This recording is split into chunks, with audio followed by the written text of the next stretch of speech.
கூடில்லா பறவைகள் போல் கெட்டளையும் தமிழினமே, நாடில்லா கீழ்நிலையில் நாச்சுவைக்கு ஈடில்லா இனமொழியை இணையில்லா உரிமைகளை விலையூறி தினமகிழ்ந்தாய் தென்னீளம் தெளி என்று ஓங்கி முழங்கிய இரும்புரையார் அவர்களுடைய கொள்கை வழியிலே அவர் ஒரு சாதியத்தின் குறியீடா இல்லாமல் பொதுமை சிந்தனையாளராய் இந்த பகுதியிலே போராடி களம் கண்டார் என்பதை தன்னுடைய அனுபவங்கள் மூலியமாக பகிர்ந்த தோழருக்கு நன்றி. தொடர்ந்து தமிழ் தேசிய மார்க்சிய கழகம் நடத்துகின்றதான இந்த நினைவேந்தல் கூட்டத்தினுடைய சிறப்புரையாக தோழர் தியாகு அவர்கள் பேசி நிறைவுரை செய்வார்.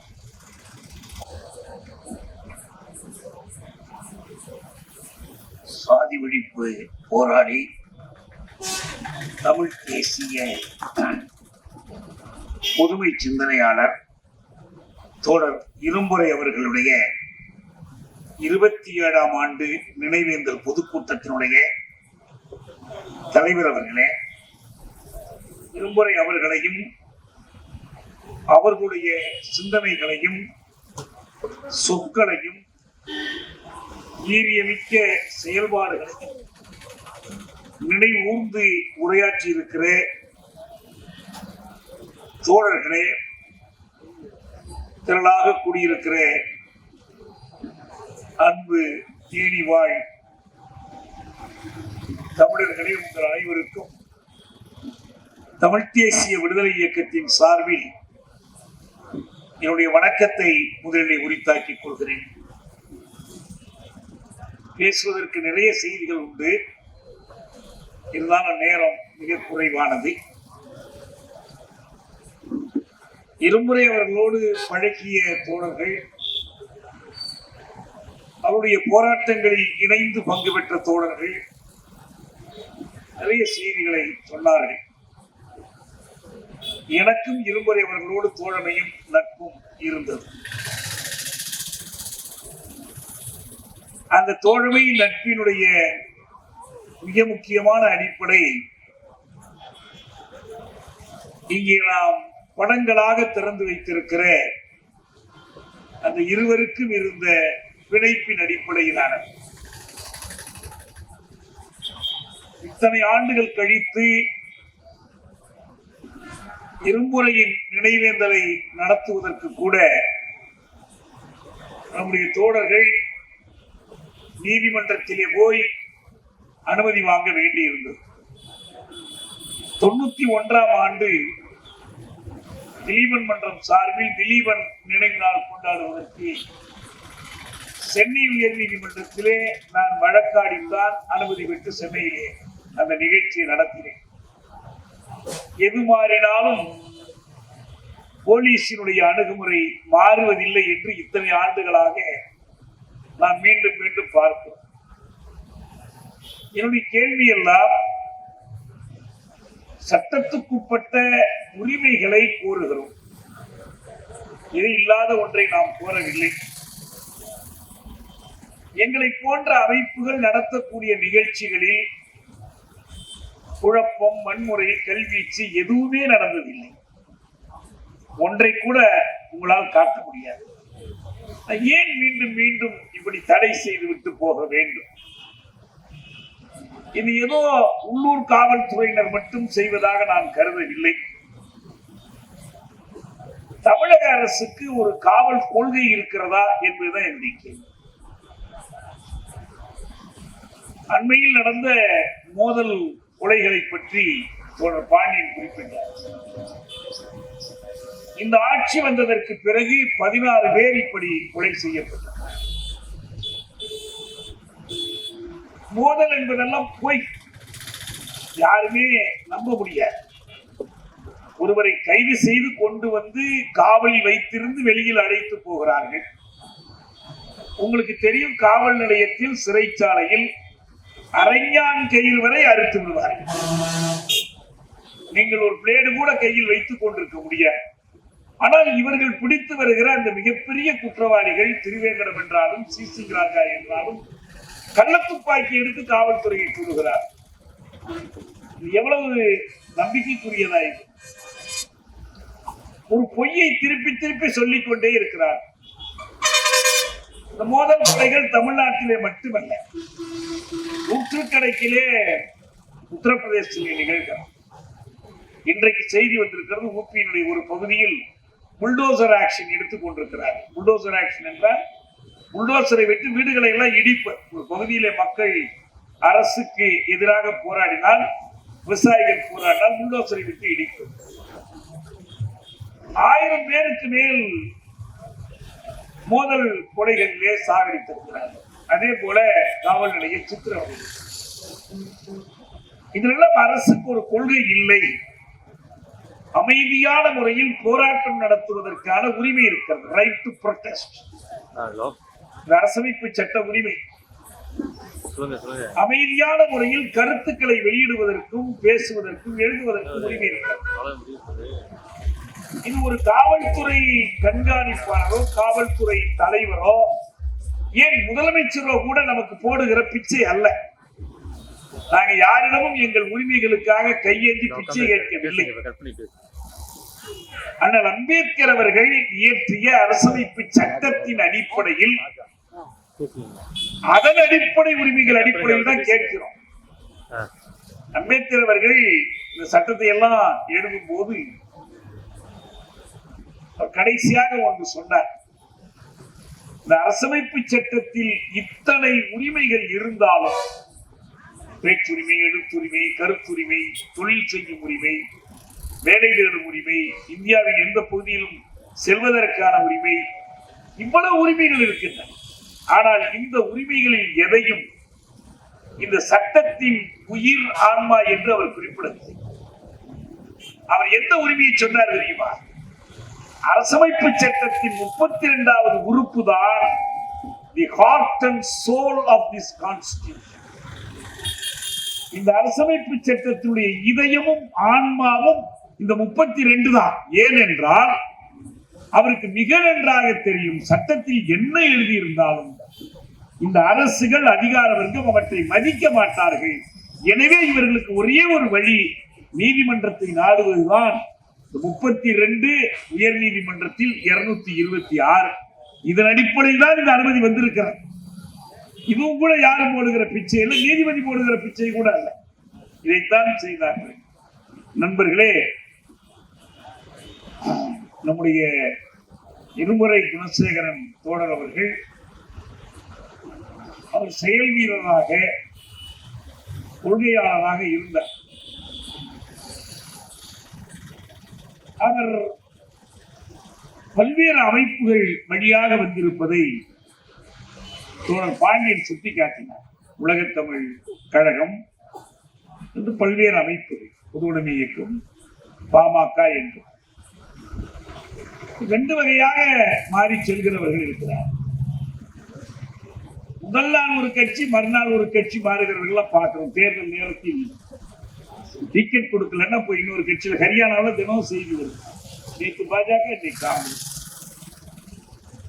அப்படி இல்லாமல் ஒரு அமைப்பிற்குள் அடங்கி நிற்க முடியாமல் தன்னுடைய கொள்கைக்கும் செயல் வேகத்திற்கும் அது போதாது என்று மாறக்கூடியவர்கள். எனக்கு கிடைத்த ஒரே ஒரு உதாரணத்தை சொல்லுகிறேன். 67 அல்லது 68 நான் கல்லூரி மாணவனாக இருந்த காலம் ஒரு பயிற்சி முகாம் நடத்தப்பட்டது. காமராஜர் எதிரிலே தான் அந்த பயிற்சி முகாம் நடக்கிறது. அன்றைய தினம் வி.கே. கிருஷ்ணமேனனை அழைத்திருக்கிறோம். கிருஷ்ணமேனன் அதுக்கு கொஞ்ச காலம் முன்பு வரை காங்கிரஸ்ல இருந்தவர். ஜவஹர்லால் நேரு காலத்தில் இந்திய சீன எல்லை போரின் போது பாதுகாப்பு அமைச்சராக இந்தியாவுக்காக ஐநாவிலே போய் மணிக்கணக்கிலே உரையாற்றியவர். நிறைய சொல்வார்கள் அவரை பற்றி. அந்த கிருஷ்ணமேனன் வந்தார், அவர் பேசினார். நான் அவருடைய பேச்சை மொழிபெயர்த்தேன். அவருடன் கேள்வி கேட்கலாம் என்றார். நான் முதல் கேள்வி, why did you leave the Congress? நீங்கள் ஏன் காங்கிரஸை விட்டு வெளியே? அப்போது அகில இந்திய காங்கிரஸ் தலைவராக இருக்கிற காமராசர் உட்கார்ந்திருக்கிறார். நான் கேள்வி கேட்டதை விட விரைவாக பதில் வந்தது. I didn't leave the Congress, but the Congress left me.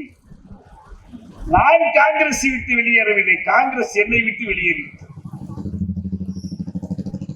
Irumporai Gunasekaran அவருடைய கருத்துக்கள் முழுமை பெற்ற காலத்தில் இருந்து சில கொள்கைகளில் உறுதியானவராக இருந்தார்.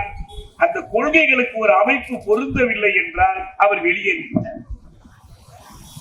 அவர் கடைசியாக மாற வேண்டிய ஒரு சந்தர்ப்பம் இருந்தது. பழைய பாமகவாக இன்றைக்கு இல்லை என்று சொன்னீர்கள். ராமதாஸ் கட்சி மாறவே இல்லை, ஆனால் கொள்கை மாறிக்கொண்டே போய்விட்டார். அவர் எப்படி கட்சி மாற? தொடக்கத்திலேருந்து ஒரு கட்சி தான், வன்னியர் சங்கம், பாமக, இன்னைக்கு பாமக. தேர்தல் கூட்டு சேர்வது என்று முடிவெடுத்த நேரத்தில் செய்தியாளர்கள் கேட்டார்கள், எந்த கட்சியோடு சேர்வீர்கள் என்று. அவர் சொன்னார், பாஜக தவிர எந்த கட்சியோடும் சேர்வு. பின்னால் நான் உட்கார்ந்து கேட்டார், தியாகி சரிதானே? ஐயா சரிதான் என்றேன். இப்ப பாஜக தவிர வேறு எந்த கட்சியோடும் கூட்டணி சேருவதில்லை என்று ரொம்ப தெளிவாக இருக்கிறார். இன்னைக்கு இருமுறை இருந்தால் இதற்கு பின்னாலே போவார். இருமுறை கருத்துக்களுடைய அவர் மறைந்த பிறகும் வாழ்கிற அந்த லட்சியத்தினுடைய அடையாளம்தான் தமிழ் தேச மார்க்சிய கழகம் என்று நான் கருதுகிறேன். அது மதியவனாலும் மற்ற தோழர்களாலும் அவர் அன்றைக்கு என்ன சிந்தித்தாரோ அதை காலத்துக்கேற்ப புதுப்பித்து இற்றைக்குரியதாக்கி அப்டேட் செய்து அதை பொருத்தமா செயல்படுது. அவர் தன்னுடைய கொள்கையை மிக தெளிவாக சொல்லக்கூடிய இந்த அறிக்கையிலேயே இருக்கிறது. மக்கள் உரிமை, மனிதநேயம், சமத்துவம் பற்றி எல்லாம் ஆழமாகவும் விரிவாகவும் பேசப்படுகிறது. ஆனால் இந்த 20ஆம் நூற்றாண்டு இறுதியிலும் சாதி கலகங்கள் நாளுக்கு நாள் அதிகரித்தே வருகின்றன. நாகரிக மாந்தன் என்கிற வகையில் இந்த சாதி கலகங்களை கண்டு அருவருப்படைகிறேன். தமிழன் என்கிற வகையில் சாதிகளாய் மோதிக்கொள்ளும் தமிழர்களை ஒன்றிணைக்க விளைகிறேன். தாக்கப்படும் சாதியில் பிறந்தவன் என்கிற வகையில் நானே எதிர்த்தாக்குதல்களிலும் இறங்கும். இந்த மூன்று தான் அடிப்படை. இந்த மூன்று நிலைப்பாடுகளிலும் ஒன்றுக்கொன்று முரண் இல்லை என்று அவரே எழுதுகிறார். இன்னைக்கு இவர்கள் சொல்வது அவர் எழுதுகிறார். இந்த மூன்றிலும் ஒன்றுக்கொன்று மனித குலத்தை நேசிப்பது, மனிதர்கள் சாதிகளாக பிரிந்து சண்டையிடுகிற வன்முறையை எதிர்ப்பது, இந்த சாதிகள் எந்த சமூகத்தில், எந்த தேசிய இன சமூகத்தில் இருக்கின்றனவோ அந்த தமிழர்களை ஒன்றுபடுத்துவதற்காக போராடுவது, ஒன்றுபட செய்வது. ஒரு கற்பனையான இணக்கத்தின் பேரில் அல்ல, அவர்களுக்கு இடையில் இருக்கிற வேற்றுமைகளை கலைந்து அதன் மூலம் ஒன்றுபட செய்வது. நான் அண்மையில் ஒரு நூல் படிக்கிறேன். பல நாடுகளுடைய அரசமைப்பு சட்டங்களை பற்றி ஒப்பிட்டு இருக்கிறார். இந்தியாவினுடைய அரசமைப்பு சட்டத்தில் சமத்துவம் பற்றி என்ன இருக்கிறார், பிரிட்டனில் என்ன எழுதியிருக்கிறார், அமெரிக்காவில் என்ன எழுதியிருக்கிறார். இந்த எந்த அரசமைப்பு சட்டத்திலும், எல்லா அரசமைப்பு சட்டத்திலும் மதம் இருக்கிறது, பிறந்த இடம் இருக்கிறது, இனம் இருக்கிறது, நிறம் இருக்கிறது. ஆனால் இந்திய அரசமைப்பு சட்டம் தவிர வேறு எந்த சட்டத்திலும் சாதி, இதற்கு தனித்தன்மையான ஒரு ஏற்பாடு. சாதி இருக்கின்றது என்பானும் இருக்கின்றானே, இருட்டறையில் உள்ளதடா உலகம் என்று சாதி உணர்வை பாவேந்தர் சாடினார். ஆனால் இல்லை என்று நினைத்துக் கொண்டால் இல்லாமல் ஒழிந்து விட. சாதி இருப்பது ஒரு மேன்மை. மதத்தை விட்டு வெளியே போய்விடலாம், கருத்து மாறுபடலாம், மதம் ஒவ்வொரு புதிய மதமாக மாறலாம். ஆனால் சாதி பிறப்போடு ஒட்டி வருவது, பிறப்பின் அடிப்படையிலான தொழில். அதை நியாயப்படுத்துகிற தத்துவம் தான் இந்து தர்மம், மனு தர்மம், வர்ண தர்மம், சனாதனம் எல்லாம் அதுதான். எனவே இந்த சாதி வேறுபாட்டை களைவதற்கு, அதை களைந்தால்தான் தமிழனாக ஒன்றுபடும். சாதி ஒழித்தல் ஒன்று, நல்ல தமிழ் வளர்த்தல் மற்றொன்று. பாதியை நாடு மறந்தால் மற்ற பாதி துலங்குவதில்லை. பாரதிதாசன் எழுதினார். இந்த இரண்டு பணிகளையும் ஒன்றாக இணைத்து தமிழர் ஒற்றுமைக்காக பாடுபட வேண்டும். மனிதர்கள் ஒன்றுபட வேண்டும், தமிழர்கள் ஒன்றுபட வேண்டும். எனவே என் மக்கள் எவ்விதமான அடக்குமுறைக்கு ஆளானாலும் சகித்துக் கொள்ள வேண்டும் என்று பொருள் இல்லை. அவர்கள் தாக்குறும் போது எதிர்த்து போராட. ஆப்பிரிக்காவிலே நெல்சன் மண்டேலா இதை செய்தார். கருப்பின மக்களை திரட்டி, ஆப்பிரிக்க இன மக்களை திரட்டி போராடினார். ஆனால் அந்த ஏஎன்சியினுடைய அதனுடைய ஆவணத்திலே விடுமை பட்டயத்திலே முதல் வரி இருக்கும், south Africa belongs to all those who reside in it, black or white. கருப்பரோ வெள்ளையரோ அவர்கள் அத்தனை பேருக்கும் இந்த மண் சொல்லும். அதே நேரத்தில் கருப்பின மக்களுக்கு விடுதலை, நிறைவேற்றுமை ஒழியவே, இன ஒதுக்கலுக்கு முடிவு கட்டவே.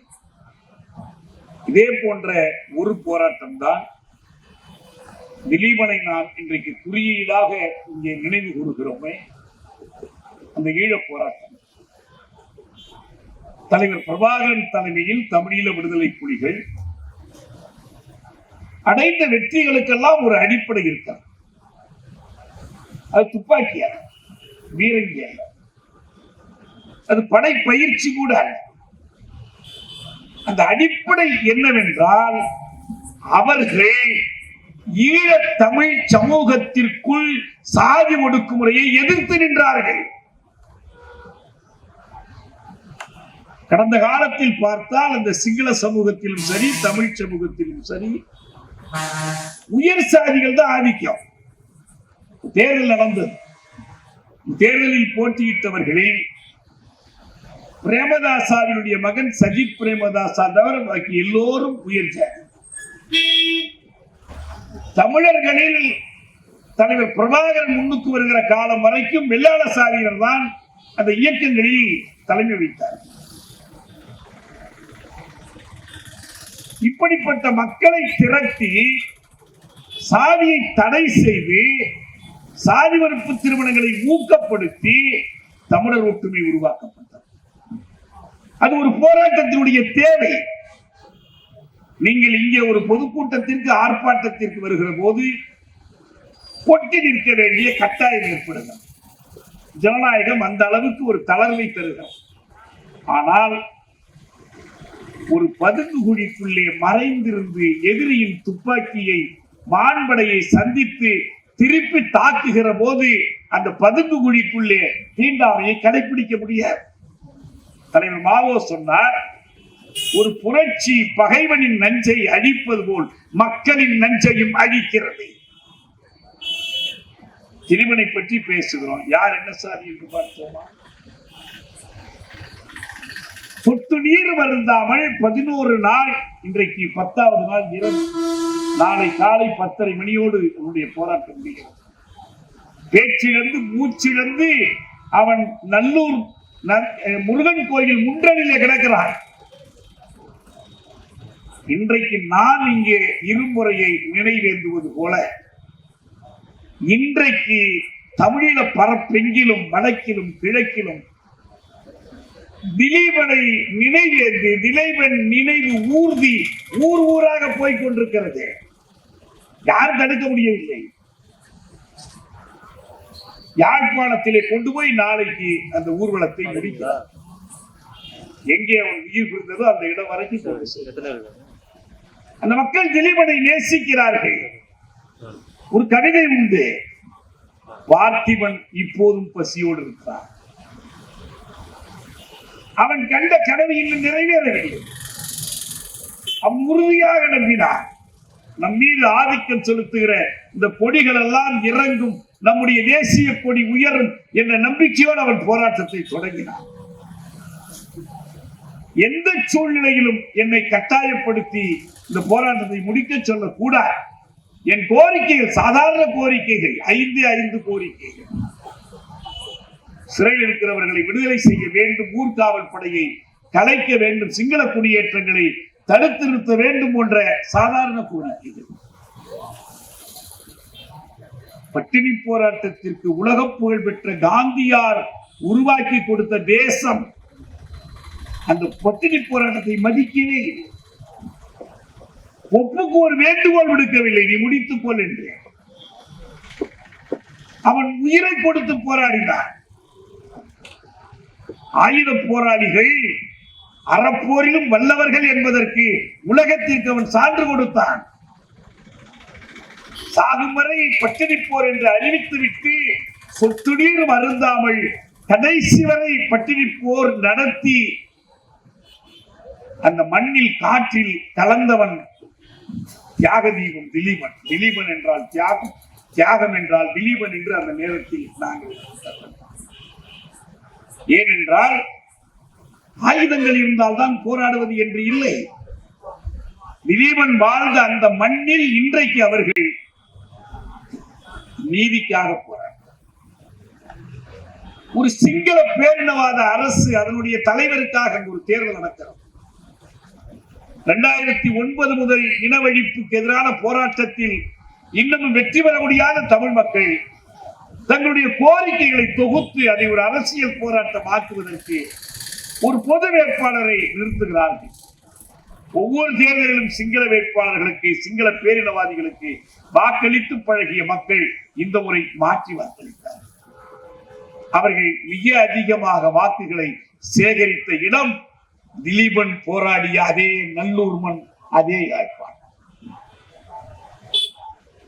எப்படி பார்த்திபன் பசியோடு இருக்கிறானோ அதே போல்தான் இரும்புரை சீற்றத்தோடு இருக்கிறார். இத்தனை ஆண்டுகள் கழித்தும் என் மக்கள் என் மண்ணில் ஒரு அம்பேத்கர் சிலைக்கு மாலை அணிவிப்பதற்கு கூட போராட வேண்டிய கட்டாயத்தில் இருக்கிறார். பன்றிகளும் நாய்களும் மாடுகளும் நடமாடுகிற தெருவிலே நடப்பதற்கு கூட அனுமதி மறுக்கப்படுகிறது. எவ்வளவு பெரிய போராட்டங்கள் நடந்த ஒரு மண், எவ்வளவு பெரிய இயக்கங்கள் நடந்த ஒரு மண். இன்றைக்கும் சாதி பாகுபாடுகள் இவற்றுக்கு எதிராக போராட வேண்டிய கட்டாயத்தில் இருக்கிறோம். ஒன்றை மட்டும் நான் சொல்வேன் நண்பர்களே, தீண்டாமை ஒழிந்து விட்டது. அரசமைப்பு சட்டத்தில் 17வது. அதுவும் தீண்டாமை மேற்கோள் குறிகளுக்குள்ளான தீண்டாமை. அடுத்து சொல்லுகிறார்கள், எந்த வடிவிலும் தீண்டாமை நடைமுறையை கடைபிடிப்பது சட்டப்படி தண்டனைக்குரிய குற்றம். நாடெங்கிலும் இந்த தமிழ் தாயின் உடலெங்கும் இருக்கிற மயிர் கால்களில் சீழாக வடிகிற அந்த தீண்டாமைக்காக, அந்த குற்றத்திற்காக எத்தனை பேர் சிறையில் இருக்கிறார்? எந்த வடிவிலும் கடைபிடித்தால் குற்றம். தீண்டாமையை கடைபிடிக்கிறவர்கள் ஆதிக்க சாதியினர் மட்டுமல்ல, உயர் சாதியினர் மட்டுமல்ல, காவல்துறையும் அதைத்தான் செய்கிறது என்பதை நீங்கள் உங்கள் போராட்டங்களின் மூலமாக வெளிப்படுத்தினீர்கள். நீதிமன்றத்திலே கொண்டு போய் அவர்களை கூட்டினீர்கள்.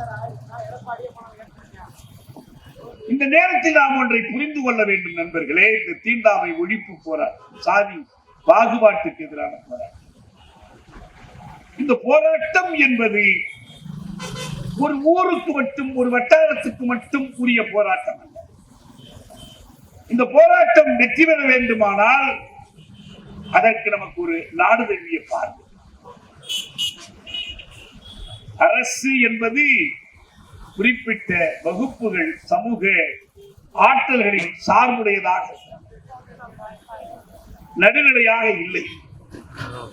நீதிமன்றங்கள் கூட இல்லை, நீதிபதிகள் இல்லை, அரசு அதிகாரிகள் இல்லை, அரசியல் தலைவர்கள் இல்லை. அப்படி இருக்கும் போது நம்மை ஆளுகிற சட்டங்கள், ஆளுகிற அரசு பொறிமுறைகள் பற்றிய தெளிவு நமக்கு. இந்தியாவில் இன்னைக்கு இருக்கிற பெரிய சிக்கல் என்பது எல்லாவற்றுக்கும் பின்புலமாக ஜனநாயகம், குடியாட்சியும், குடிமக்கள் சொன்னபடி ஆட்சி என்கிறார்கள். தமிழ்நாட்டு மக்கள் எங்களுக்கு நீட்டு தேர்வு தேவையில்லை என்று ஒட்டுமொத்தமாக வாக்களித்தார். அவர்கள் தேர்ந்தெடுத்த சட்டமன்றம் சட்டம் இயற்றிவிட்டது. ஆர் என் ரவி என்ற ஆளுநரை ஒரு ஊர் கூட தேர்ந்தெடுக்கவில்லை. டெல்லியிலிருந்து அவரை கொண்டு வந்து உட்கார வைத்திருக்கிறார். வைக்கோல் போரில் படுத்துக் கொண்ட ஏதோ ஒரு விலங்கை போல இது எதையும் நான் அனுமதிக்க மாட்டேன். அவர் தொடர்ந்து குறைத்துக் கொண்டே இருக்கிறார். யாரும் தடுக்க முடியாது. மக்களால் தேர்ந்தெடுக்கப்பட்டவர்கள் அவரை கண்டு அஞ்சுகிறார்கள். என்ன வகையான குடியாட்சியும் என்ன வகையான ஜனநாயகம் இது? நீட் என்பது ஏழை எளியவர்களுக்கு எதிரானது. அட்டவணை சாதி, அட்டவணை பழங்குடி, பிற்பட்ட வகுப்பு மாணவர்களுக்கு எதிரானது. நீட் என்பது கிராமப்புற மாணவர்களுக்கு எதிரானது. நீட் என்பது தமிழ் வழி கல்வியில் பயின்றவர்களுக்கு எதிரானது. ஒரு சிறுபான்மை கூட்டத்திற்கு, உயர் சாதியினருக்கு, கோச்சிங் வகுப்புக்கு போவதற்கு பணம் கட்ட வசதி படைத்தவர்களுக்கு, இவர்களுக்கு தான் அது சாதகமானது என்று தமிழகத்திலே கட்சிகள் சொல்கின்றன, கல்வியாளர்கள் சொல்கிறார்கள் என்பது மட்டுமல்ல. இதற்காக ஒரு நீதிபதியின் தலைமையிலே ஆய்வுக்குழு அமைத்து விரிவான ஆய்வுகள் செய்து கருத்துக்கள் கேட்டு ஒரு அறிக்கையை கொடுத்து அந்த அறிக்கையின் அடிப்படையில் தான் நீட் விலக்கு சட்டம் இயற்றது. இதை விட வேற என்ன செய்யணும்? ஆனால் ஒத்துக்கொள்ள முடியாது. நான் இதை அனுப்ப மாட்டேன், கையெழுத்து போனா அவர்கள் ஒத்துக்கொள்ள மாட்டேன். என்ன ஜனநாயகம்? இதை நிரந்தரப்படுத்தி அரசமைப்பு சட்டம் உருவாக்கி இருக்கிற குடியாட்சிய நிறுவனங்கள், சட்டமன்றங்கள் இவற்றையெல்லாம் செல்லா காசாக்குகிற ஒரு ஏற்பாட்டுக்கு பெயர்தான் பாசிசம் என்று சொல்றார். இந்த பாசிசத்தினுடைய அடையாளம் ஜெர்மனியிலே ஒரு ஹிட்லரை போல, இத்தாலியிலே ஒரு முசோலினியை போல, ஜப்பானிலே ஒரு டோஜோவை போல, இலங்கையிலே ஒரு ராஜபக்சே போல இங்கே நரேந்திர மோடி இருக்கிறார். அவரை தூக்கி பிடித்து நிறுத்துகிறது RSS. அவர்களை வழிநடத்தும் கொள்கை இந்துத்துவம். ஏதோ கடவுளை போய் வேண்டிக் கொள்வார்கள், எங்களுக்கு வேண்டுமானதை செய்து கொடு, எங்களுக்கு வெற்றி தேடி கொடு, எங்களுக்கு செல்வம் திரவியங்கள் எல்லாம் கொடு, எங்கள் வயலிலே நல்ல விளைச்சல் கொடு என்றெல்லாம் வேண்டிக் கொள்வார்கள். அதுபோல மோடியும் அவர் வணங்குகிற ராமரிடம் போய், வேறு சாமிகளிடம் போய் எங்களுக்கு நல்லது செய் என்று வேண்டுகிற பக்தராக இல்லை. ராமர் கோயிலுக்கு குடமுழுக்கு செய்கிற பூசாரியாகவே மாறினார். சங்கராச்சாரியார்கள் அதனால் நாங்கள் செய்வதை நீ எப்படி செய்வது, செய்யக்கூடாது என்கிறார்கள். அல்ல முடியாது, நான் தான் செய்வேன். அதையும் கடந்து கடைசியா ஒன்று செய்தார். எனக்கு என்ன தோன்றுகிறது என்றால், தாய் தன் வயிற்றில் 10 மாதம் சுமந்து கருவில் உருவாகி பிறந்த ஒரு மனிதனாக நான் இல்லை, நான் தான் கடவுள் என்று எனக்கு தோன்றுகிறது. மோடி சொல்றது இது என்ன? ஹிட்லரோ முசோலினி அப்படி சொன்னதில்லை. முசோலினி ஒரு கட்டத்துல சொன்னான், போப்பாண்டவரோட நான் மேலானவன், எனக்கு அடங்குனதுதான் போப்பாண்டவன் இத்தாலி. ஆனா இவரு, நீங்க எல்லாம் எனக்கு அடங்கினவர்கள் அல்ல, நானே தான் கடவுள், நான் தாய் வயிற்றிலே உருவாகி பிறந்தவன் அல்ல எல்லாம் சொல்லி தேர்தலில் பூரா மோடி கேரண்டி என்று பரப்புரை செய்தார்.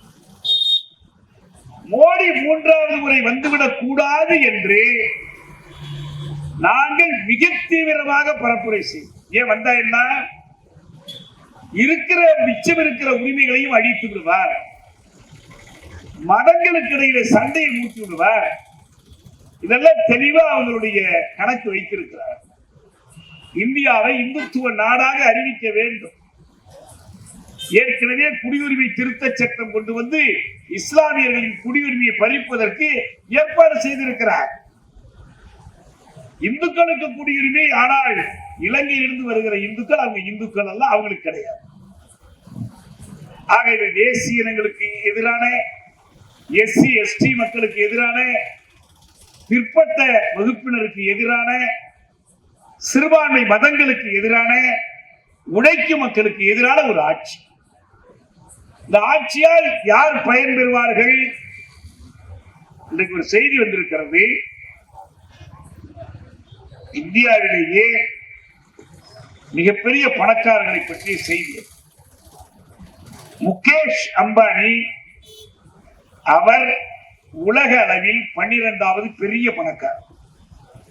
இதை போர்பிஸ் பணக்காரர் பட்டியலில் வெளியிடுகிறார். அவருடைய சொத்து மதிப்பு 113.9 பில்லியன், அதாவது 9,53,015 கோடி. இது அவருடைய குடும்பத்தினுடைய சொத்து மதிப்பு 25,75,000 கோடி. இதை புரிஞ்சுக்கணும்னா இந்திய நாடு முழுவதிலும் சேர்த்து இங்க இருக்கிற தொழிற்சாலைகள், ஆலைகள், வணிக நிறுவனங்கள் எல்லாம் சேர்ந்து உருவாக்குகிற அந்த செல்வத்திற்கு ஜிடிபி, கிராஸ் டொமெஸ்டிக் ப்ராடக்ட், உள்நாட்டு மொத்த ஆக்கம். இந்த உள்நாட்டு மொத்த ஆக்கத்தில் இவருடைய சொத்து மட்டும் 10 விழுக்காடு. அப்புறம் அதானி இருக்கிறார், மோடியினுடைய ஆப்த நண்பர்.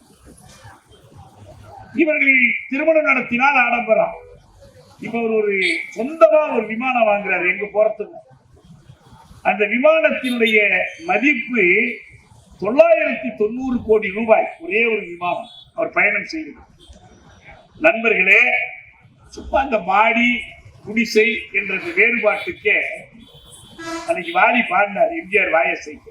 அண்ணாந்து பார்க்கின்ற மாளிகை கட்டி, அதன் அருகில் ஓலை குடிசை கட்டி, பொன்னான உலகென்று யாரும் சொன்னால் இந்த பூமி சிரிக்கும், அந்த சாமி சிரிக்கும். இது என்ன சாதாரண வேறுபாடா? மக்கள் அதல பாதாளத்திலே வறுமையில் இருக்கிறார்கள். வேலையில்லா திண்டாட்டம் என்றைக்கும் இல்லாத அளவுக்கு அதிகரித்திருக்கிறது. ILO அறிக்கையிலே சொல்கிறார்கள் எவ்வளவு வேலையில்லா திண்டாட்டம் பெரிய. ஆலை அரசுகள், சோலை மிராசுகள் பாலி மிதந்தது போதும். இங்கு வேலை இழந்தவர் நீதி முனைகளில் கூடுக்கடைவதை பாரும், அவர் கூட்டத்தை ஓரணி சேரும் என்று 68ஆம் ஆண்டு கண்ணதாசன் எழுதினார். இந்த கவிதைக்கு ஒரு கொடுத்த தலைப்பு, நான் ஒரு நக்சலை. வேலை இல்லைன்னா அப்படி ஆகுமா? இன்னைக்கு இருக்கிற வேலையில்லா திண்டாட்டத்தின் அளவு என்ன? இதையெல்லாம் இந்திய அரசு கொள்கை இல்லாமல் மாநில அரசு நானே போக்கிறேன் என்றால் யார் நம்பும்? மு.க. ஸ்டாலின் அமெரிக்காவுக்கு போனார். எதுக்கா போறீங்க? சில பேர் சொன்னாங்க சிகிச்சைக்கு போறாரு, இல்ல ஊர் சுத்தி பார்க்க போறாரு மனைவியை கூட்டிக்கிட்டு. அவங்க 2 பேர் மட்டும் போனா நல்லா இருக்காதுன்னு இந்த தொழில்துறை அமைச்சர் தென்னமரம் மாதிரி வளர்ந்து கிடக்கிறார் TR பாலு, அவரு போறாரு, அதிகாரிகள் எல்லாம் போறாங்க. போய் சான் பிரான்சிஸ்கோல இருந்தாரு, சிகாகோவுக்கு போனாரு, சிகாகோல சைக்கிள் ஓட்டி பார்த்தாரு. அமெரிக்காவுக்கு தமிழக அரசின் முதல்வர் போகிறார். அவர் அமெரிக்க அதிபரையோ துணை அதிபரையோ சந்திக்கவில்லை, கலிபோர்னியா ஆளுநரை சந்திக்கவில்லை, ஒரே ஒரு செனட்டரை கூட சந்திக்கவில்லை. அரசு சார்பில் யாரையுமே சந்திக்காமல் எப்படி அமெரிக்காவோடு இந்த அரசு போய் பேச்சுவார்த்தை நடத்தும்? யார்கிட்ட பேசினாங்க? ஏற்கனவே இங்க நிறுவனங்கள் நடத்திவிட்டு போய்விட்டார்கள் இல்லையா? போர்டு கம்பெனி சொல்லாம ஓடி போயிட்டான், நோக்கியா ஓடிட்டான். இங்க இருக்கிறவங்களுக்கு எல்லாம் தெரிஞ்ச சில நிறுவனங்கள் இருக்கு, அவங்க எல்லாம் பேசினாங்க. பேசி அவங்க வேலையில்லா திண்டாட்டத்தை போக்குவதற்கு அவங்க கொடுத்த கணக்கு என்ன தெரியுமா? ஒரு நிறுவனம் அது 1000 கோடி ரூபாய் முதலீடு இங்க அனுப்பி தொழிலை விரிவாக்குறேன்னு சொல்ல. உதாரணத்துக்கு அவரே ட்விட்டர்ல எழுதுறார், ஸ்டாலின் எழுதுறார். இதன் மூலமாக எவ்வளவு பேருக்கு வேலை கிடைக்கும்? 500 பேருக்கு. இன்னொரு நிறுவனம் 300 கோடியில் 500 பேருக்கு வேலை கிடைக்கும். என்ன இதுக்கு அர்த்தம்? இந்த முதலீடுகள் இருக்கிற வேலையை கெடுப்பதற்கா, புதிய வேலை கொடுப்பதற்கா? நீங்க உண்மையிலேயே வேலையில்லா திண்டாட்டத்தை போக்குவதற்காக அயல் நாட்டில் இருக்கிற தமிழர்களிடமோ வேறு முதலாளிகளிடமோ முதலீடு திரட்ட போவது உண்மையாக இருந்தால் முதல்ல மதுரா காட்சி திரும்ப திறக்கிறதுக்கு முதலீடு கொண்டு வா. 20,000 பேர் வேலை செய்ய. பிஎன்சி மில் பெரம்பூர்ல இருக்கு, அதை திறக்கிறதுக்கு கொண்டுட்டு வாங்க. அதுக்கெல்லாம் எந்த முதலீடும் வர. ஏன் அவன் கொஞ்சம் முதலீட்டுல அதிக லாபம் எடுக்கணும்னு நினைக்கிறான். யாருக்கும் வேலை கொடுக்கணுங்கிறது அவன் என்ன. கடைசியா கணக்கு வந்திருக்கு, ஒரு 7,500 கோடி ரூபாய் முதலீடு திரட்டிட்டு வர்ற, அது உறுதி கொடுத்திருக்கிற வரப்போகுது. 7,500 கோடினா என்ன தொகைங்க? ஒரு மாநில அரசோட பட்ஜெட் என்ன, வரவு என்ன, அமைச்சர்கள்லாம் சேர்ந்து வாங்குற சம்பளம் என்ன, ஒரே ஒரு ஒப்பிடுவதற்காக நான் ஒன்று சொல்றேன். தொழில் துறையில் புதிய முதலீடுகளை கொண்டு வந்து தமிழ்நாட்டு இளைஞர்களின் வேலையில்லா திண்டாட்டத்தை போக்குவதற்காக ஸ்டாலின் திரட்டிய தொகை 8,000 கோடி ரூபாய். ஜெகத்ரட்சகன் ஈடிக்கு கட்ட வேண்டிய அபராதம் 935 கோடி ரூபாய். போதுமா? அந்த கட்டிட அபராதத்தை ஒரு 4 பேர் சேர்ந்தா இது முடிஞ்சு போச்சு. இதுக்கு ஒரு முதலமைச்சர் இருக்கிற வேலையெல்லாம் போட்டுட்டு ஏன்? என்ன காரணம்? என்ன காரணம் என்றால் உங்களுக்கு ஒரு கொள்கை இல்லை, தொழில் கொள்கை இல்லை. இந்திய அரசு ஒரு கொள்கையை கடைபிடிக்கிறார். அந்த கொள்கை என்ன? growth without employment. வேலையின்மையோடு கூடிய வளர்ச்சி. வளர வளர வேலையில்லா திண்டாட்டம் வர. இதான் அடிப்படை. காங்கிரஸ் கட்சியினுடைய தேர்தல் அறிக்கையில் தெளிவா சொல்லியிருக்காங்க. இதற்கு மாறாக வேலை வாய்ப்பை மையமாக கொண்ட வளர்ச்சி வேண்டும். நீங்க சமூக நீதி அரசுன்னு சொல்றீங்க. இந்த முதலீட்டுல எவ்வளவு தனியார் முதலீட்டுல இடஒதுக்கீடு கொடுக்க போறீங்க? இங்க இருக்கிற இயற்கை சுற்றுச்சூழலை பாதிக்கக்கூடிய தொழில்களை கொண்டு வந்து இங்க தொடங்குறாங்க. இங்க உள்ள தொழிலாளர் சட்டங்களே அவர்கள் மதிக்க மாட்டாங்க. அந்த டிஆர்பி ராஜா ஒரு அறிக்கை கொடுக்குறாரு, ஏதாவது போராட்டம் அது இதுன்னு பண்ணி வர்ற முதலீட்டெல்லாம் கெடுத்துறாதீங்க. என்ன அர்த்தம் இருக்கு? தொழிலாளர்கள் உரிமை கோரக்கூடாது. ஆளுங்கட்சியுடைய தொழிற்சங்கமே இருந்தாலும் அங்கு கொடியேற்ற முடியாது. ஏன்னா முதலீட்டை கெடுத்துடக்கூடாது. நாடாளுமன்றத்தில் மக்களவையில் அதானி குறித்து ராஜா பேசுறார், ஆராசா பேசுறார், அந்த அம்மா மௌவா மைத்ரா அவங்க சான்றுகளோட பேசுறாங்க. ஆராசா பேசும்போது நம்முடைய தயாநிதி மாறன் அதானின்னு சத்தம் போடுற. என்ன அப்படின்னா தயாநிதி மாறன் அதானி இருக்கிறாரோ, ஒருவேளை நம்ம அப்பா முரசொலி மாறனுக்கு போட்டியா வந்தாருன்னு நினைக்கிறாரோ. ஆனால் அவருடைய கட்சி, ஆளுகிற கட்சி அதானியோடு புதிய ஒப்பந்தங்கள் போடுகிறது. துறைமுகம் திறக்கிறதுக்கு ஒப்பந்தம், ஒரு டேட்டா சென்டர் தொடங்கிறதுக்கு ஒப்பந்தம். உங்களுக்கு அதானி கூடாதுன்னா அதானி முதலீட்டை ஏன் அனுமதிக்கிறீங்க? யார் உங்களுக்கு கட்டாயப்படுத்துறாங்க? அதானி எங்க போனாலும் வங்கதேசத்துக்கு போனார். இந்திய அரசு அந்த அம்மா ஷேக் ஹசீனாவிடம் சொல்லி முதலீடெல்லாம் போட செஞ்சிச்சு. 6 மாசம் தான் தேர்தல் முடிஞ்சு ஷேக் ஹசீனாவை அந்த மக்கள் விரட்டி அடிச்சாங்க. ராஜபக்சே குடும்பத்திற்கு எல்லா உதவியும் செஞ்சாங்க. ரணில் விக்ரமசிங்கேக்கு எல்லா உதவியும் செஞ்சாங்க. வெளிப்படையா சொன்னார் கோட்டபய ராஜபக்சே, மோடி மிகவும் வலியுறுத்துவதால் நான் அதானிக்கு இந்த ஒப்பந்தத்தை கொடுத்தேன். கொழும்பு துறைமுகத்தை பிடிச்சு கொடுத்திருக்கிறாங்க. இதுக்கு தமிழர் நலனுக்கும் அதுக்கும் ஒரு தொடர்பு இல்லை. ஆனால் அவங்க எல்லாம் இன்னைக்கு நாட்டை விட்டு ஓடிக்கிட்டு இருக்கிறாங்க. கோட்டபய ஓடுறான், நமல் ஓடுறான். அவரு அனுரகுமார் யாரா இருக்க ஒரு காருக்கு மேல இருக்கோ எல்லாத்தையும் கொண்டு வந்து நிறுத்தினார். அந்த கனிமுகத்தோட கொள்ளல அவ்வளவு ஆடம்பர கார்கள் நிக்குது. அமைச்சர்களே 100 பேருக்கு மேல. நாடாளுமன்ற உறுப்பினர்கள் 220, அமைச்சர்கள் 100 பேருக்கு மேல, அத்தனை அதிகாரிகள். இந்த ஊழலுக்காக தான் அந்த மக்கள் இவர்களை வெளியேற்றி இருக்கிறாங்க. நமக்கு அது மட்டுமல்ல பிரச்சனை, தமிழர்களுக்கு நீதி கிடைக்க வேண்டும் என்று நாம் கருதுவதால் அந்த கோரிக்கையை முன்வைத்திருக்கிறோம், போராட்டம். இது குறித்தெல்லாம் இந்த அரசியல் கட்சிகளுக்கு மற்றவர்களுக்கு ஒரு நிலைப்பாடே கிடையாது. எதிலுமே கொள்கை சார்ந்த நிலைப்பாடு இல்லை. அதுதான் போலீஸ் கொள்கை, தொழிற்கொள்கை இல்லை. நீங்க என்ன சொல்றீங்க? தனியார் துறையில் இடஒதுக்கீடு இல்லைன்னா நம்ம இடஒதுக்கீட்டு தேவையை நிறைவு செய்ய முடியாது என்றால் நீங்கள் தனியார் துறை முதலீடு வருகிற போதெல்லாம் இடஒதுக்கீடு கேட்கணும். இந்த சித்தராமையா பெங்களூர்ல ஐடி நிறுவனங்கள்ல தனியார் துறையில கன்னடம் படிச்சவர்களுக்கு வேலை கொடுக்கணும் ஒரு ஒதுக்கீடு கொண்டு வந்தார். ஒரு நாள் தான் நின்றுச்சு. இங்கெல்லாம் விவாதிச்சோம். அவன் மிரட்டினான், நீ இப்படி செஞ்சினா நான் முதலீடு எடுத்துட்டு போனான். உடனே அவர் பின்வாங்கிட்டார். சித்தராமையா பின்வாங்கிட்டார். ஸ்டாலின் நடத்தலாம்ல. இங்க இருக்கிற எதிர்கட்சிகள் என்ன பண்றாங்க? சமூக நீதிக்கும் இந்த முதலீட்டு கொள்கைக்கும் பொருளியல் கொள்கைக்கும் தொடர்பு இருக்கிறதா? இங்கு மக்கள் சாதிகளாக இருக்கிறார். நம்ம விரும்பினாலும் விரும்பாவிட்டாலும் சாதிகளாக இருக்கிறார். பிறப்பின் அடிப்படையில் வேறுபட்ட சாதிகளாக இருக்கிறார்.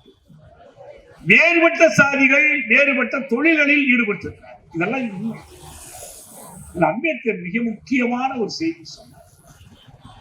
காஸ்ட் சிஸ்டம் என்பது என்னன்னா, it is not merely inequality. இது ஏற்றத்தாழ்வு மட்டுமல்ல, சமத்துவமின்மைதான் என்று கருதாது.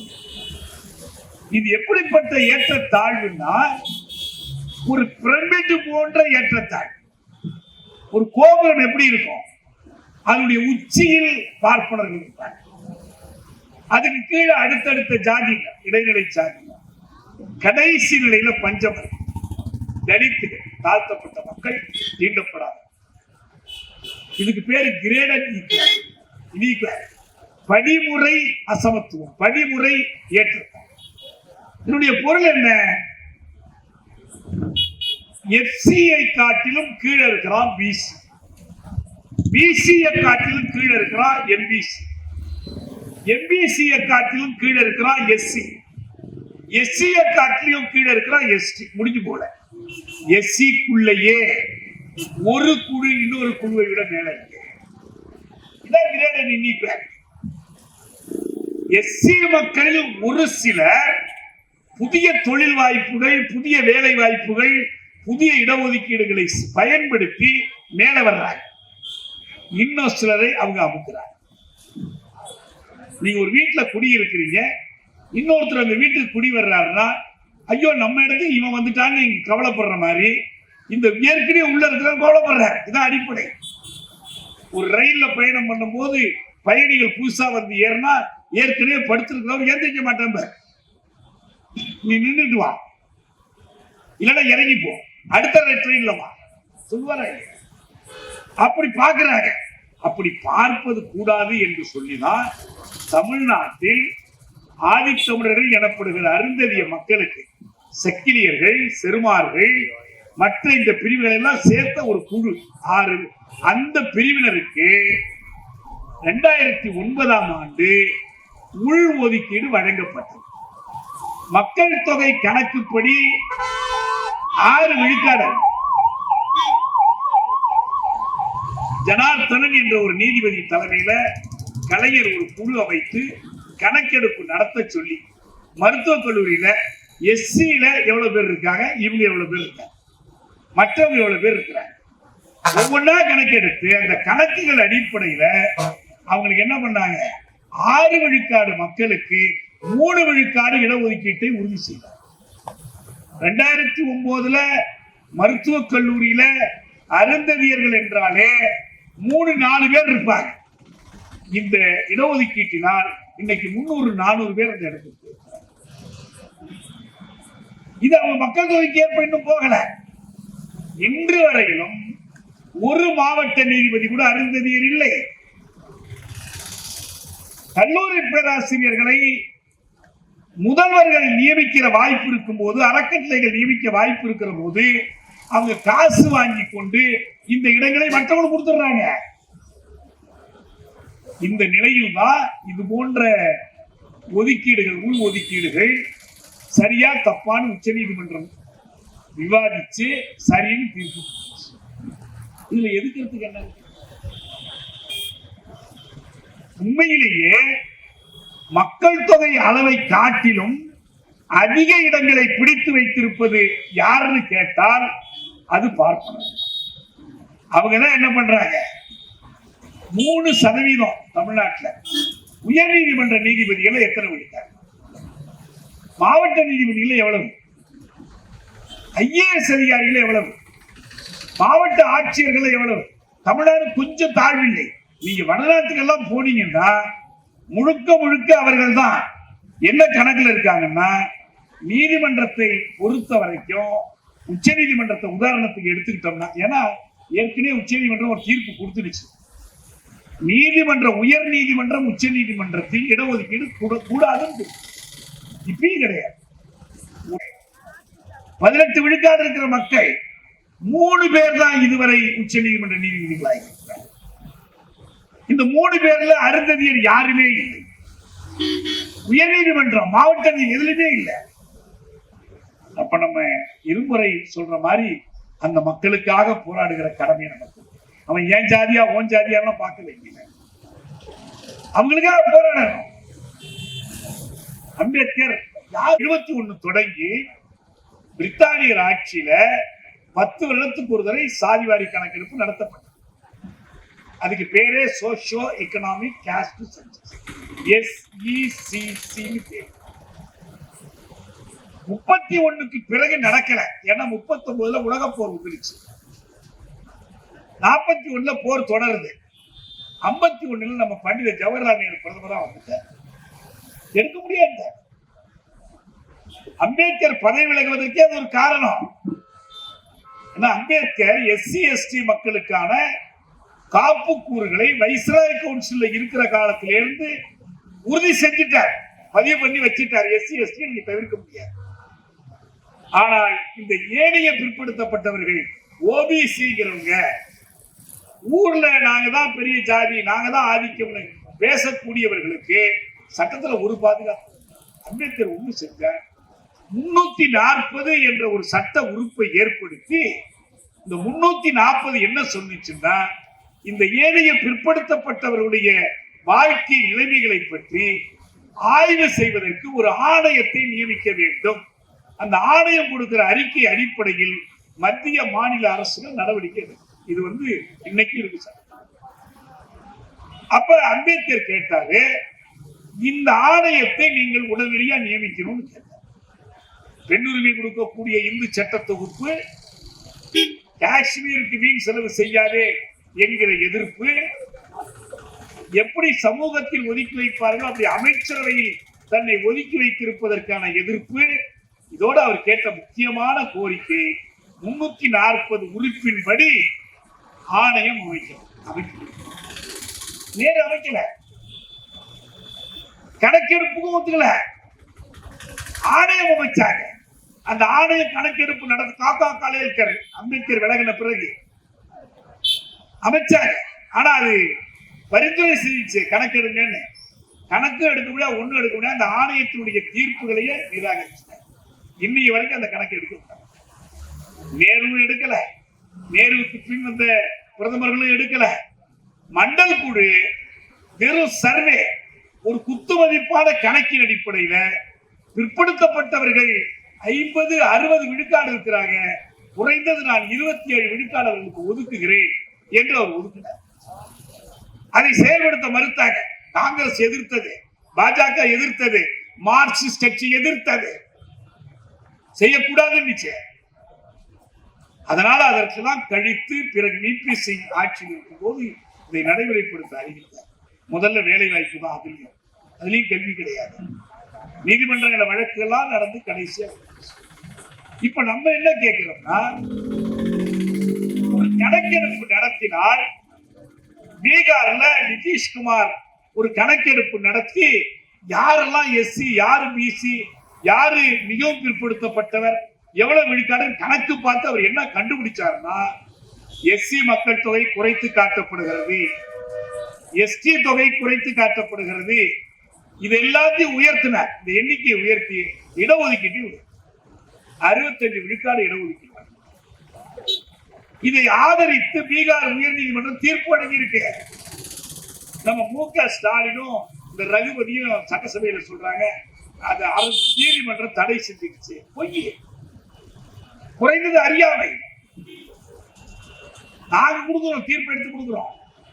எந்த தேதியில கொடுத்துச்சு, எந்த நீதிபதிகள் கொடுத்தாங்க.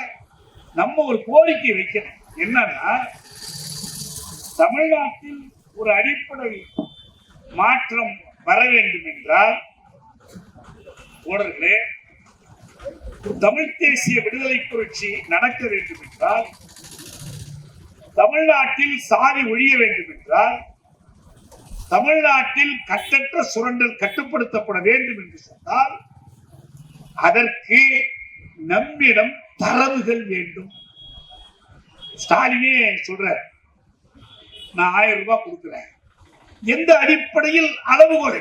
யாரு கொடுக்கிறது, யாரு கொடுக்கிறது? வேலை வாய்ப்புக்கு கூடிய அளவுகோல் எதுவுமே இல்லாமல் கண்ணை மூடிக்கொண்டு கொடுக்கறத வாங்குறது ஒன்றும் பயனில்லை. நமக்கு நம் மக்களை திரட்டுவதற்கு தரவு. அப்படி ஒரு கணக்கெடுப்பை தமிழக அரசு நடத்த வேண்டும். இந்திய அரசு நடத்தட்டும். அவன் நடத்தினா இன்னும் அடுத்த 11 வரணும். 31 தான் அவன் நடத்துவான். நடத்த போறானா இல்லையா தெரியாது. நடத்தி அந்த புள்ளி விவரங்களை என்ன மோசடி பண்ண போறோம்னா தெரியாது. ஆனா தமிழ்நாட்டில் ஏற்கனவே இருக்கக்கூடிய சமூக நீதி சார்ந்த அரசு ஊழியர்கள், பேராசிரியர்கள், வல்லுநர்கள் இருக்காங்க. இவர்களை திரட்டி பீகாரில் எப்படி செய்தார்களோ அதே போல கணக்கு. இந்த கோரிக்கை நிறைவேறாமல் எந்த லட்சியங்களுக்காக இருமுறை போராடினாரோ, எந்த லட்சியங்களுக்காக நாம் இன்று பல்வேறு கொடிகளோடு பல்வேறு இயக்கங்களாக இயங்கிக் கொண்டிருக்கிறோமோ அந்த குறிக்கோள்களை நெருங்கவே அறிவியல் முறையில் நம்முடைய தமிழ்நாட்டு மக்களை, ஒடுக்குண்ட மக்களை அணிதிரட்ட முடியாது. பெண்கள் பாகுபாடு நடத்தப்பட்ட பெண்கள் யார் எங்க போய் வேலை பார்க்கிறாங்க? தமிழ்நாட்டில் எத்தனை சதவீத மக்கள் அலுவலகங்களில் பெண்கள் வேலை செய்யறாங்க? ஒரு வடநாட்டிலேருந்து வர்றா ஒரு ராஜீவ் சர்தேசாய் தேர்தல் கணிப்புங்க, தமிழ்நாட்டில் இவ்வளவு பெண்கள் வேலை செய்யறாங்க. வியந்து போறான். இவ்வளவு பெண்கள் வேலை செய்யறாங்கன்னு அவனுக்கு தெரியும். கார்மெண்ட்ஸ்ல வேலை செய்யறாங்க, வேற தொழில்கள்ல வேலை செய்யறாங்க, இந்த ஐடி நிறுவனங்கள்ல வேலை செய்யறாங்க. ஆனால் அவங்க எப்படி சுரண்டப்படுறாங்க? அவங்களுக்கு என்ன ஊதியம் கொடுக்கப்படுது? பாக்ஸான் நிறுவனத்துல அவங்களை எப்படி வளாகத்திற்குள் அடைத்து வைத்து வேலை வாங்குறான்? எந்த புள்ளி தெரியுமா? நமக்கு தெரியல. தமிழக அரசுக்கு தெரியுமா? நிதித்துறை அமைச்சருக்கு தெரியுமா? தங்க தென்னரசுக்கு தெரியுமா? டிஆர்பி ராஜாவுக்கு தெரியுமா? யாருக்குமே தெரியும். என்ன நடக்கும்? தமிழக அரசு காலம் இருக்குது. அவ்வளவுதான். இன்னொரு ஆராய்ச்சி, பெரிய ஆராய்ச்சி நடக்குது. நீதான் முதல்வராக இருக்கணுமா? நான் முதல்வராக இருக்க கூடாதா? நீதான் துணை முதல்வராகணுமா? எங்க தலைவர் துணை முதல்வராக இருக்கணுமா? எப்ப யாரு முதல்வரானா, யாரு துணை முதல்வரானா எங்களுக்கு முழுமையான இடஒதுக்கீட்டை வழங்குவீர்கள். எங்களுடைய சுற்றுச்சூழலை யார் பாதுகாக்க போகிறீர்கள்? ஏற்கனவே ஒருத்தர் இருக்கிறார், முதலமைச்சர் தான் என்னுடைய பெரிய கனவு, பெருங்கனவு. விடுதலை எல்லாம் பெருங்கனவு இல்லை. முதலமைச்சர் நாற்கால உட்கார்ந்து பாத்திரம் இதுக்குன்னு ஒருத்தர் அலைஞ்சுக்கிட்டு இருக்கிறார். நான் ஒன்னே ஒண்ணு கேட்கிறேன், இந்த முதலமைச்சர் துணை முதலமைச்சர்கள் ஆசைப்படுறீங்க, பேசாம நேர பிரதமர் கனவுன்னு காட்டிட்டு போங்களேன். நான் இந்திய பிரதமராக கூடாதா? நான் துணை பிரதமராக கூடாதா? யாரை வச்சு ஆக போறீங்க? யாரை திரட்டி ஆக போறீங்க? நண்பர்களே, யார் முதலமைச்சர், யார் துணை முதலமைச்சர் என்பதல்ல கேள்வி. யாரை மக்களை திரட்டி நெருக்கி நிர்பந்தித்து உங்கள் கோரிக்கையை சாதிக்க போகிறீர்கள்? தேனியில ஒரு பெரிய ஆலை இருக்கு, ஆலை முதலாளி இருக்கிறார். நம்ம தொழிற்சங்க தலைவரை முதலாளியா மாத்திட்டா நம்ம கோரிக்கை நிறைவேறுமா? அல்லது அந்த முதலாளியை மறித்து முற்றுகையிட்டு அவருக்கு நெருக்கடி கொடுத்து வேலைநிறுத்தம் நடத்தி நம்ம தொழிலாளர் கோரிக்கை வெல்வதா? எது வழி? இதான ஜனநாயக வழி? அந்த முறையில் நண்பர்களே, சாதி ஒழிந்த, ஏற்றத்தாழ்வற்ற, உரிமைகள் மதிக்கப்படுகிற, காவல்துறை சித்திரவதைகள் இல்லாத, அடக்குமுறைகள் நீங்கிய விடுதலை தமிழ் தேசத்தை உருவாக்குவதற்கு இந்த நாளில் நாம் திலீபன் பெயரால், இரும்பரை பெயரால் உறுதியேற்போம். நன்றி, வணக்கம்.